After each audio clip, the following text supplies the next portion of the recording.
Okay, hello guys. This is Mr. Cannon, and today we're going to be looking at the causes of the Civil War and the Civil War.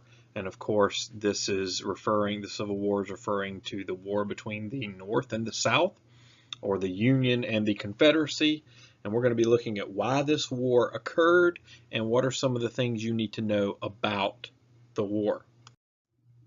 So we're going to start with some of the compromises that occurred leading up to the war. Now, I've heard people say before that the war could not have been avoided, and that it was naturally going to happen. Well, I don't know if that's true, but I've heard other people say that the politicians of the day did nothing to stop the Civil War from happening. I don't think that's true either. And if we look at the compromises here, there were attempts. Now, they may have been poor attempts, but there were attempts to compromise on the issue of slavery. And of course, slavery is going to be one of the overall causes of the war. It's going to be a major factor in what caused the Civil War. And if we go all the way back to the Missouri Compromise, what we had prior to this was a balance of power between the slave and the free states in America. So you had in the Senate, you had an equal number of slave state votes and free state votes. Well, what's going to happen with Missouri is when Missouri applies for statehood, they are a slave state. And so the free states, the free areas, the northern areas are going to protest and say, now, wait a minute, if we allow Missouri to become a slave state, that means the areas in the South will have more power than the free areas of America have. And so they proposed adding another state to the north, and that state was going to become Maine. Maine had previously been known as Massachusetts. Massachusetts was divided into two different areas. Today it is not, because they took that top area of Massachusetts and made it a separate state called Maine, which meant that Maine was going to get 2 senators, Missouri was going to get 2 senators, and the balance of power would stay equal between the slave and the free states. And so we thought that that would, or they thought, excuse me, that that would sort of solve the problem. And what they also did is they said that any new area that comes into America, uh, if it's north of this 3630 line, which is the southern border of Missouri, you can see it there on the map, at the top map. You can see it's a line that they said is going to separate any new area north of that line would be free, and any new area south of that line would be slave. And that way there wouldn't be any question about these new territories coming into America, whether they would be free or slave. If they were north of the line, they would be free. If they were south of the line, they would be slave. And for 30 years, that system sort of worked. But the problem was, after the Mexican War, when we gained large amounts of territory out in the southwest of the United States, one of those areas in the southwest, or in the west, called California, is going to be ready almost immediately to become a state. And so in that middle map, you can see the Compromise of 1850. If we drew a line at that 3630 parallel, which is the southern border of Missouri, and ran it all the way across the country, it would cut California in two. And California wasn't going to be cut in two. And so we've got a problem. Now that area is going to have to be either slave or free, since it can't be cut in half. And that's where we have a new set of arguments develop in America, in the Senate especially, whether that area is going to be slave or free. And so what the Compromise of 1850 did is it said to the South, the North did, the North said, we are going to get California as a free state. In return, we will give you a fugitive slave law.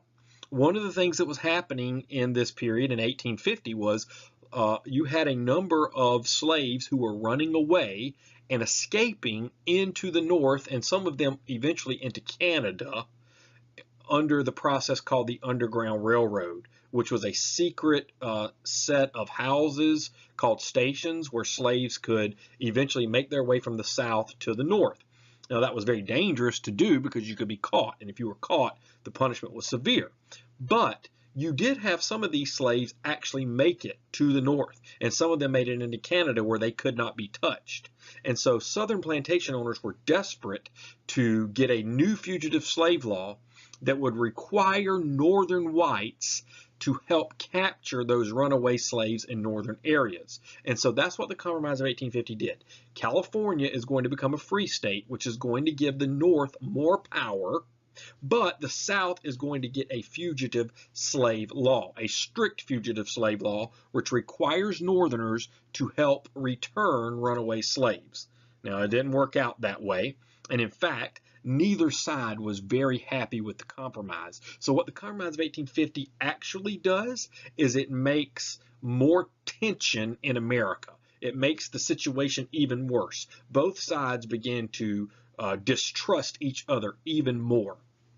Okay, and now we go a few years later, and we have two new territories who are ready to enter the Union. These were territories that were part of the Louisiana Purchase, and they're finally ready to become territories, and we called them Kansas and Nebraska. Now the problem is, again, the Missouri Compromise line has been basically thrown out, and so the question is, how are we going to decide the question of slavery in Kansas and Nebraska? And the issue was so tense in the Congress that what they decided to do was allow Kansas and Nebraska to decide the question for themselves in a vote. That's called popular sovereignty. Popular sovereignty is allowing the people to vote on the issue for themselves. And in this case, the issue was slavery.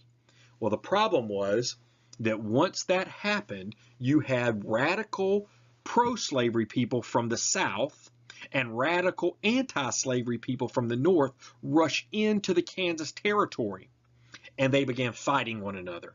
And it got so bad, it was a bloodbath, and Kansas actually became known as Bleeding or Bloody Kansas. And Bleeding Kansas was sort of a prelude to the Civil War. It's actually going to show us how nasty this can get. And so Kansas was so bad, some people called it a killing field. They said that there was just anarchy there. There was no order, no law and order. And it was ugly. It was pretty ugly there. And so that's going to show us how violent this could actually get. Okay, let's talk about abolitionists. All right, so abolitionists are people who wanted to end slavery in America. They wanted to abolish or completely end slavery. Abolitionists did not make up a majority of the population. In fact, most people in America didn't really care strongly one way or another about slavery. You had a majority of Southerners, white Southerners, did not own slaves. Now, they weren't trying to end slavery, but they didn't own slaves, and the truth is they probably never would own slaves, and they understood that because to be a slave owner, you had to be wealthy. And so slavery really didn't affect them on a personal level one way or another. And in the North, the truth is the majority of white Northerners didn't really care about slavery either. But you did have a group that began to grow more and more, even though they were a minority, and they were people who wanted to end slavery. One of those people who wanted to end slavery, her name was Harriet Beecher Stowe. She was actually a white lady from Connecticut, but she had traveled to Missouri and saw slavery firsthand. And so she wrote a book. It's one of the most well-known books in American history. It's called Uncle Tom's Cabin. And what Uncle Tom's Cabin was, it was a fictional account of life on a plantation. And as you can imagine, she wanted to portray it in the harshest terms. So when she wrote her book, she wasn't writing necessarily a historical account that was meant to be accurate for every plantation everywhere in America. But what she wanted to do was she wanted to convince people that there were areas in the South where this kind of abuse was going on, and she wanted to turn people against slavery. She had a motive for writing the book. And it did. Uncle Tom's Cabin turned a lot of the, not a lot, but it turned some of those Northerners who really didn't care one way or another about slavery, more of them are going to become abolitionists as a result. Now, it's still a minority of the North, but you did have more and more of them, and they were very vocal. They began to write and speak out against slavery in a major way. In fact, Harriet Beecher Stowe is so important that after the Civil War started, Abraham Lincoln met Harriet Beecher Stowe, and he said to her, "So you're the little lady who caused this great war." Now, I don't think Harriet Beecher Stowe caused the Civil War, but that he was expressing how important her book actually was.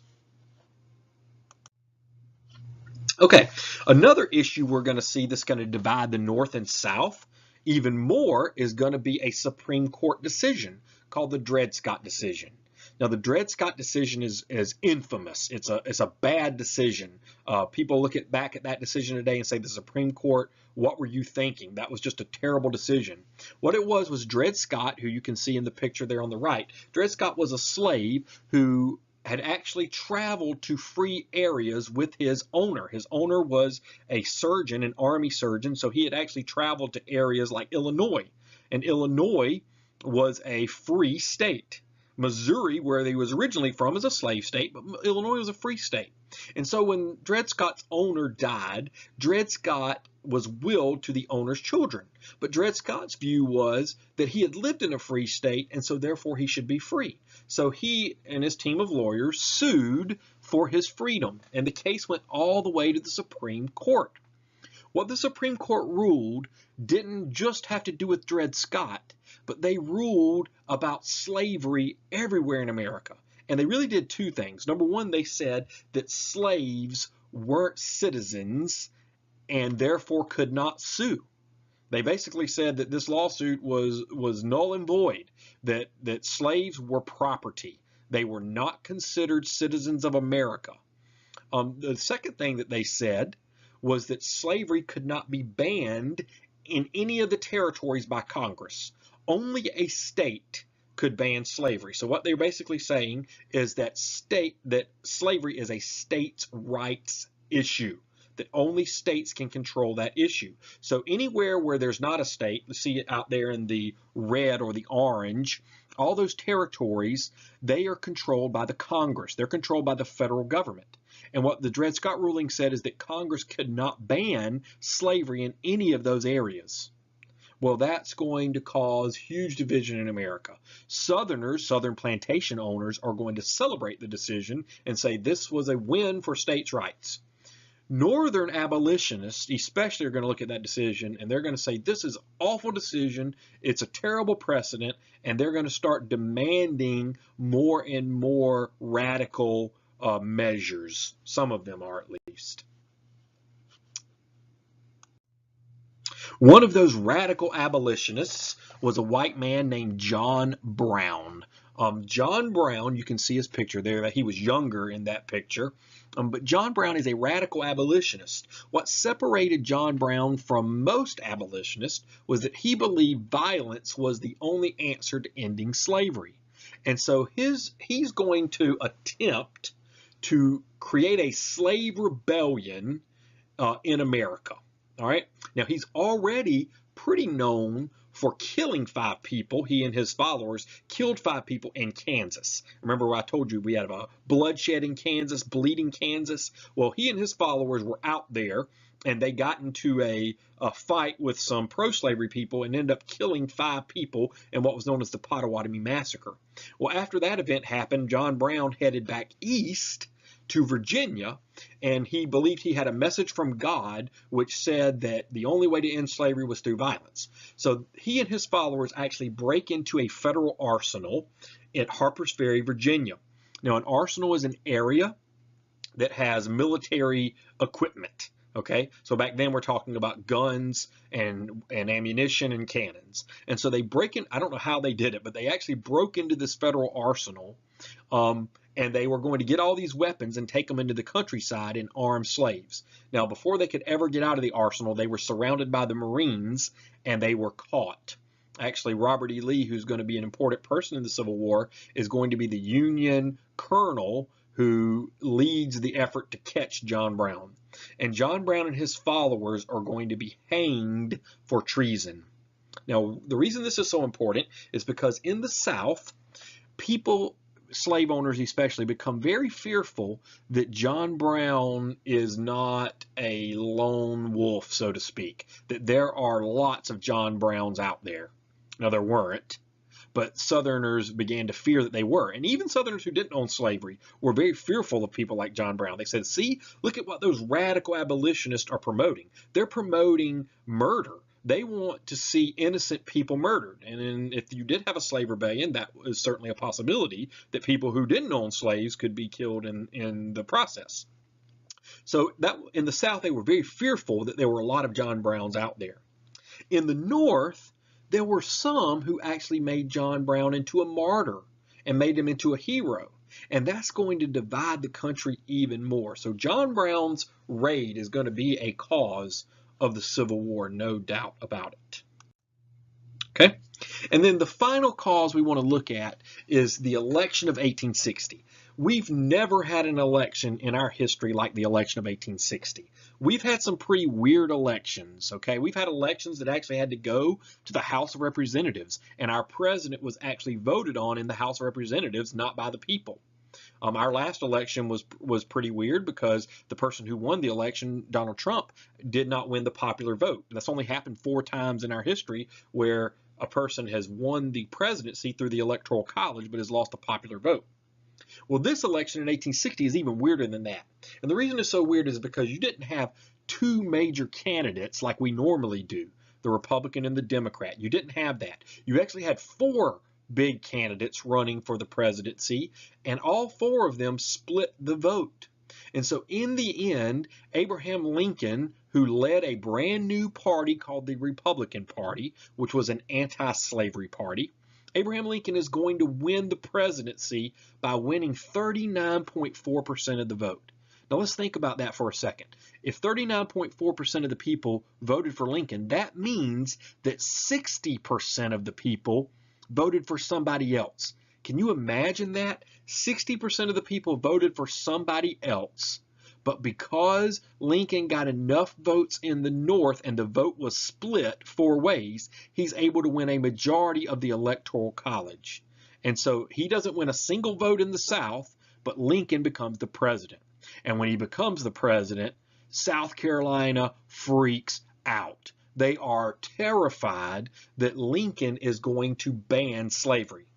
Now, Lincoln himself has made it very clear that his goal is not to ban slavery, that his goal is to see slavery diminished. He wants to keep it from spreading into the territories. He disagreed with the Dred Scott decision, but he made it very clear that his goal was not to ban slavery. And yet South Carolina, the leaders of South Carolina, who were slave owners because they were the wealthy members of society, they were terrified and called for a secession convention.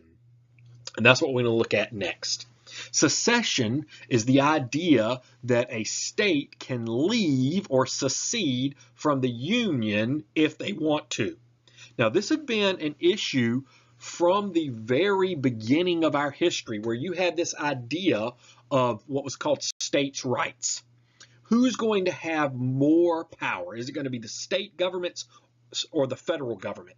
And if we go all the way back to Jefferson versus Hamilton, that was an issue between those 2 men and those 2 parties, the Democratic Republicans and the Federalists. Well, that issue never really goes away. And in fact, during the War of 1812, New England, some of the New England states threatened to secede because they didn't want to go to war with England during the War of 1812. So you can actually see that this is not a new idea that South Carolina came up with. Secession was something that had been discussed for decades. And certainly slavery is going to be the issue that sparks South Carolina to secede. South Carolina's view is that the state has a right to secede if they want to. And South Carolina does just that. When they secede, other southern states over the next few months are going to join them. Now, not all the southern states who end up in the Confederacy are going to join at the same time. Some of them are going to wait. And what ends up happening is when Lincoln begins raising an army to stop South Carolina from seceding, that's when some of the last southern states vote to secede as well. And the reason they do, like a state like Virginia, for instance, Virginia didn't have nearly as much slavery as South Carolina did. Virginia did not want to secede from the Union, but Virginia's view was that they could not allow their brother, so to speak, to be attacked by the federal government. And so when they saw that that was going to happen, places, I think it was Virginia and a couple other states, seceded. Now, there were 4 states that had slavery, but they did not secede from the Union. They're called border states. Missouri, Kentucky, Maryland, and Delaware were the border states. And then eventually West Virginia is going to break off from Virginia, and they're going to have slavery, but they're going to stay in the Union as well.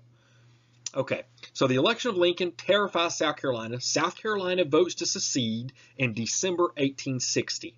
And at that point, war is inevitable because both sides can't come to an agreement. South Carolina says they have the right to secede. The federal government under Abraham Lincoln says absolutely not. You do not have the right to secede. So the ultimate cause, yes, slavery is a huge issue that's going to cause South Carolina to secede, but the ultimate issue that causes the war is going to be South Carolina seceding from the Union. Okay. Let's talk about advantages and disadvantages that each side has in the war. Now, in reality, the North had the vast majority of advantages. The North had an advantage in the number of people. They could have a much bigger army simply because they had more people.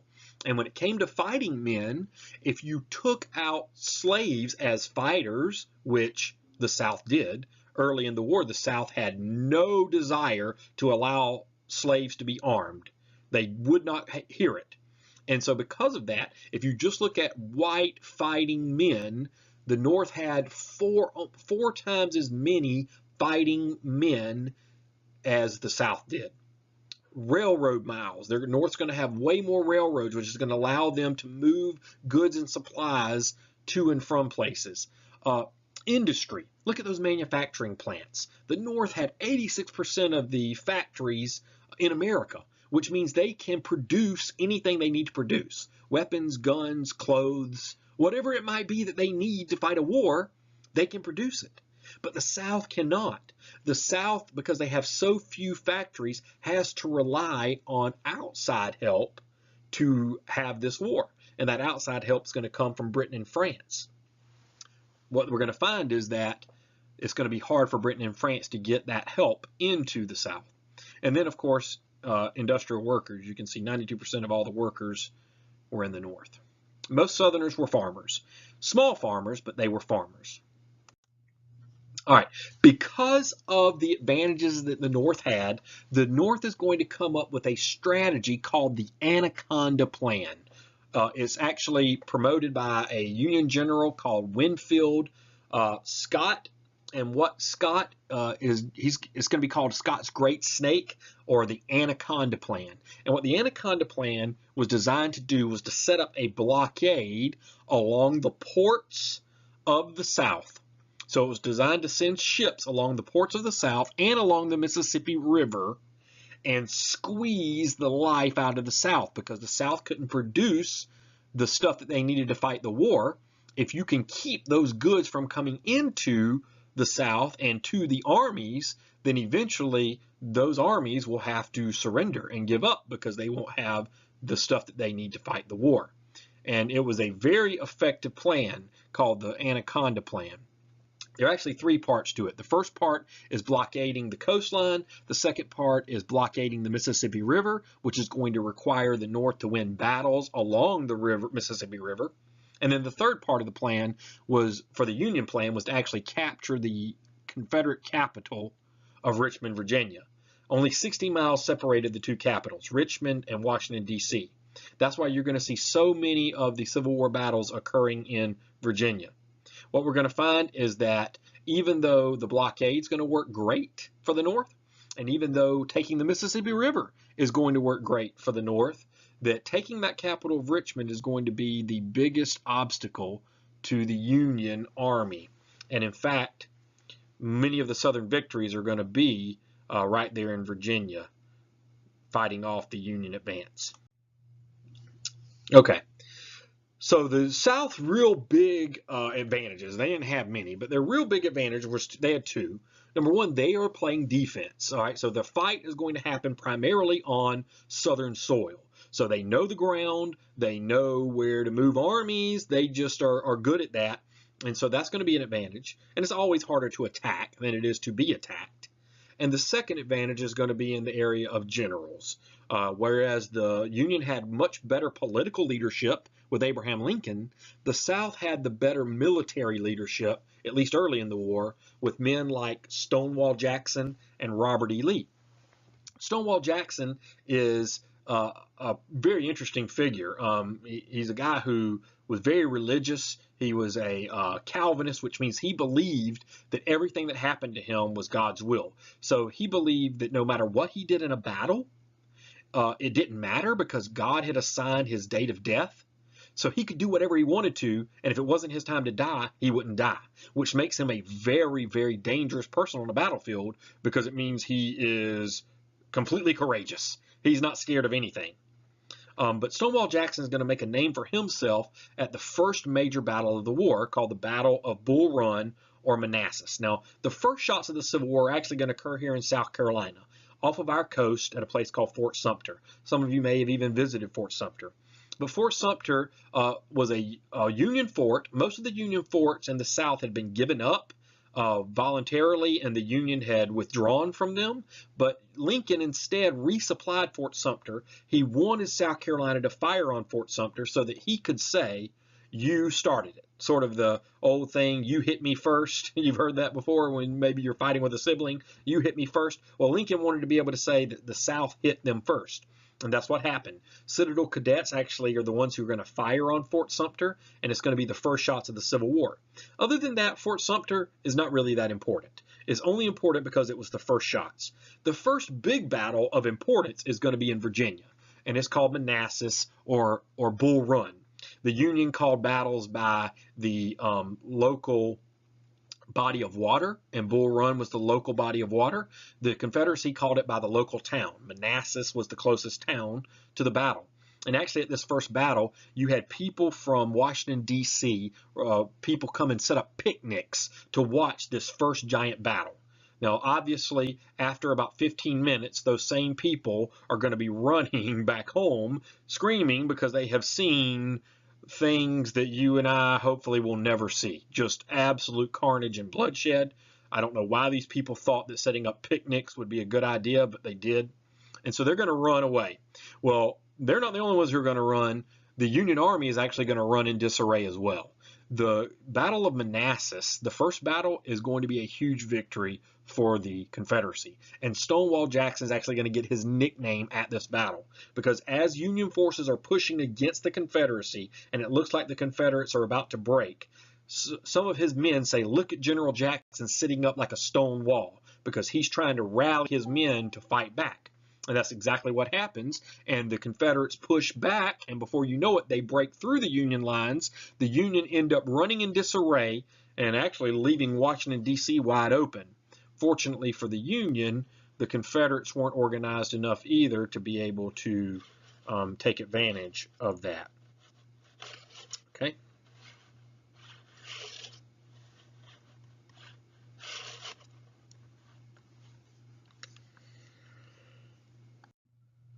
All right, this is another man that was very important to the Civil War. This is a man named Robert E. Lee. Robert E. Lee eventually is going to be given command of the entire Confederate Army. And as general of the Confederate Army, he is going to be very, very difficult to defeat. Robert E. Lee took a lot of chances, and he won a lot of early battles because of that. And in fact, it frustrated Lincoln so much that he continually fired his generals because they could not defeat Robert E. Lee. And so the first couple years of the war, even though the war wasn't going so well for the Confederacy in the West, it was going very well for the Confederacy in Virginia, as Robert E. Lee won battle after battle after battle. Now, what is going to eventually change that is going to be some big turning points. One of those turning points is going to be the Battle of Antietam. The Battle of Antietam was in Maryland. Actually, after a little while, Lee came up with the idea to invade the North. Lee's view was that if he continued to fight a defensive war, that eventually he would run out of supplies. And so his view was he had to take the war to the north and defeat the Northern Army of the Potomac in the North so it would force Lincoln to end the war. I actually think Lee was right about that, but we still debate that today, whether that's true or not. In any event, the Battle of Antietam is going to be a place where Lee's army is stopped. Now, one of the interesting parts of this war is that the Union soldiers who are following Lee's army in Maryland, one of them is going to find a copy of Lee's plans on the ground. A Confederate soldier had actually dropped these plans out of his pocket by accident. They were wrapped around 3 cigars. Tobacco was one of the few things that Northern troops had a hard time getting their hands on. And so when this Union soldier sees these cigars, he immediately picks them up. What he didn't realize is that wrapped around those cigars were the Confederate battle plans. So he takes it to his superior officer, and before you know it, the Union Army understands Lee's exact plan. And so they end up attacking him at the Battle of Antietam. It is the bloodiest one day in American history. 26,000 people, casualties, killed, wounded, or missing on that one day. It was just a very, very bad battle. In the end, Lee is able to escape back into Virginia, but he's stopped. And this is one of the first times that the Union can really claim a major victory in the war, at least in the East, in the eastern part of the war. And as a result, Lincoln's going to declare victory. He is going to issue what's called the Emancipation Proclamation. He had been waiting on this opportunity.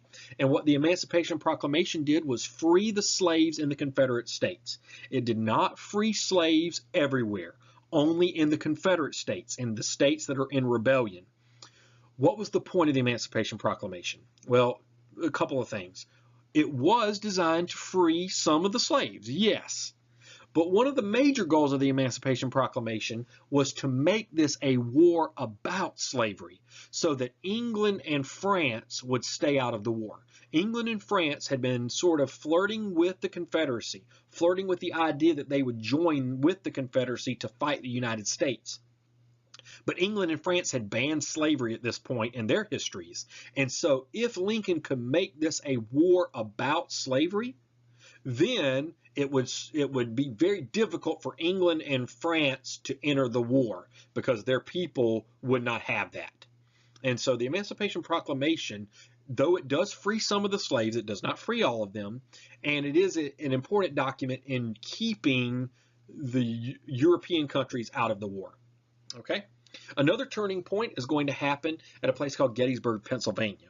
After Lee builds his army back up in June 1863, he actually heads north again. This time he's going to try a very similar tactic where he's going to try to draw the Union Army out into the open where it can be destroyed. At this point in the war, Stonewall Jackson is dead. He had been killed shot by his own men. He lost his left arm, and then eventually in a hospital, he developed pneumonia and died. And so Lee is going to go up into Pennsylvania without his most trusted offensive general. And eventually the Union are going to defeat the Confederates at Gettysburg. It's very interesting if you get a chance to research that battle. It's a very interesting battle. The bottom line of the battle is that it occurred over 3 days. It's the bloodiest battle in American history, whereas Antietam's the bloodiest one day. Gettysburg is the bloodiest battle. 53,000 combined casualties. Lee's army is defeated and pushed out of the North. Now, the war is not over, but at that point, Lee's army will never again be strong enough to invade the North. And Lee's fear is going to come true. His fear was that eventually his army would just be run down. They would lose so many men and so many supplies, they couldn't keep up with Northern population and Northern industry. And over the next 2 years, that's what's going to happen. And then the last turning point I want to talk about is the Battle of Vicksburg. A day after the Confederates are defeated at Gettysburg, General Ulysses S. Grant is going to take Vicksburg, Mississippi after a month-long siege. And that victory is going to allow the Union to control the entire Mississippi River for the remainder of the war, basically cutting the Confederacy in two. Vicksburg actually is very interesting because in that siege, the Confederate army who are in this town and surrounded and can't escape, it's going to be so bad for the people in Vicksburg and the army in Vicksburg, they're going to rely on eating rats and horses and dogs. And when the rats and horses and dogs are gone, they resort to eating the corn out of animal dung. That is so gross, isn't it? But that's what they resorted to trying to survive. But eventually, as people starved to death, there are actually tales of cannibalism, eating other people. But after a while, they had to surrender. And when they surrendered, when those Confederate troops and the citizens came out of Vicksburg, they looked awful. It looked like a picture you'd see in a concentration camp after World War II. Just terrible.